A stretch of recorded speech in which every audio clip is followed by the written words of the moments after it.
All right, so how's it going, everybody? I'm going to try this again.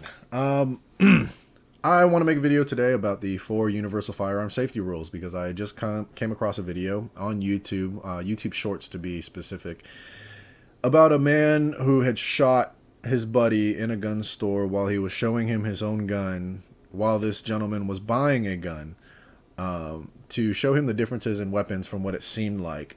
And he ended up shooting his buddy in the gut. Now, this was a negligent discharge. There is no such thing as an accidental discharge unless it is a manufacturer defect or something of that nature. However, most gun discharges could have been prevented. So I say it's due to negligence. Now, real quick, I want to go over those 4 universal firearm safety rules. Now, if you do know about my TikTok is Fuji Be Real. I do have a video on there that explains the 4 universal firearm safety rules and how to teach those to your kids. Not really how, but it does go over briefly what they are and that you should be teaching them to your children, especially if you have firearms in your home. So let's go over the 4 universal firearm safety rules. The first one is keep your muzzle pointed in a safe direction at all times. If you're not willing to destroy that object that you're pointing that gun at, don't point your gun at it. So, first one, keep your muzzle pointed in a safe direction at all times. Keep the weapon pointed in a safe direction at all times. Cool. Number two is going to be always keep your finger straight and off the trigger until you are on target and ready to shoot. Glad we got that one cleared up. Number 3, know your target and what's beyond it. Now, I like to modify that and say know your target, what's beyond it, what's around it, what's in front of it. You should have situational awareness of the entire situation. Why? Because, well, you have a liability attached to every bullet that leaves your chamber, leaves your barrel. So with that said, you need to know everything that's around that. It's not very often in a real life scenario where your target's going to be standing still and you're going to be standing still and you're going to have all the time in the world to get all your techniques right and put that round down range. Oftentimes, you lose all your fine motor skills. You lose a lot of dexterity in your hands and in your arms and in everything you need in order to use this weapon properly and in what you're used to. Because of it's a high stress situation, and a lot of us don't go through that stress inoculation that the military, LE, not even law enforcement sometimes go through. So with that said, just keep that in mind. You need to have situational awareness above all, so when your fine motor skills go out of whack, you're able to put your rounds on your target and nowhere else. Again, there's a liability attached to everything. And last thing you want to do is shoot someone who is not a combatant and who is not threatening your life. So, with that said, know your target and what's beyond it, what's around it, what's in front of it. Cool. Your fourth firearm safety rule is treat every gun as if it's loaded. This is very important. This is how you avoid negligent discharges.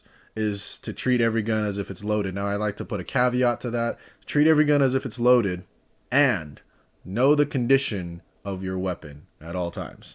Now, that's just like me saying, okay, well, I'm going to go ahead and dry fire today. So when I pick up my gun, I'm going to pick it up. And instead of just going at it and pulling this trigger, I'd much rather, which by the way, this is a safe gun. There are snap caps in here. Before I take this gun and I go practice in my home, which you may be living in an apartment building, you may be living in your house. Either way, there may or may not be somebody in very close proximity to you on the other side of that wall. So be careful of what you're doing and know the condition of your gun. So to avoid a negligent discharge, I'm going to check this gun, press check it. All of the Glock fanboys know what a press check is. Press check your gun. Okay, now there's one in the chamber. It is a snap cap. I've confirmed that visually. I see that. So now I can go ahead and go about my dry firing. So, know the condition of your gun. Now, just for an example of how many steps you have to break in order to, or how many rules you have to break in order to negligently discharge this firearm. So, first rule is to keep the muzzle pointed in a safe direction at all times. So, right now, there is people that live above us. However, I do know there is nobody home. So this is a safe direction. Now, if somebody were home, because we do have neighbors, I would point this weapon down in this direction towards the floor where nobody lives other than some insects, I'm sure. Now, with that said, my muzzle's pointing in a safe direction. Now, if you notice my finger, it is straight and off the trigger until I'm ready to fire. Now, I'm dry firing, so my target is going to be that wall over there, or on that wall over there. So when my hand goes straight, notice my finger has not dropped into this trigger well yet, or this trigger guard yet. Okay? It's still up here and out of the way. Okay? So keep your finger straight and off the trigger. Now, I also have to know my target, what's beyond it, what's around it, and what's in front of it. Right now, my target is clear. I'm good. There's nothing around it that I don't want to kill, or that I don't mind killing or destroying. There's nothing in front of it that I don't mind destroying. There's nothing in my line of fire, right? There's nothing beyond it that I don't mind destroying either. It's just a wall, okay? So, now, again, be aware of what kind of ammunition you use too. If you're not using snap caps, okay, and you have live ammo around you, don't have live ammo around you. When you're dry firing, take this fucking thing, take the ammo out, put it away from you in a different room, in a different case. You see this case right here? I actually have live ammo here. Take this ammo, close the case, put it away, and now you're safe. There is no way that live ammo is going to get near me and get into this firearm. Now I can safely train the way I want to without putting holes through my walls or potentially injuring my neighbor or my loved ones. Okay? So, now, I know my target, what's beyond it, what's around it, all that good shit. Now, treat this firearm as if it's always loaded. Now, in order to do that specific task while you're dry firing, you want to make sure that it is unloaded. Double, triple check that it is unloaded. So that way, you don't send a round through this barrel or out this barrel when you don't want to. So, with that said, those are the 4 universal firearm safety rules. Now, how you break those, or how an accident happens, or mainly an event of negligence, is you have to point this weapon in an unsafe direction. You have to put your finger on this trigger and pull it. And you have to not know what your target is. And your target is whatever this barrel is aiming at. So you don't know what your target is. So, for instance, this gentleman that I was speaking of in the YouTube shorts, this man is buying a gun. His friend is buying a gun.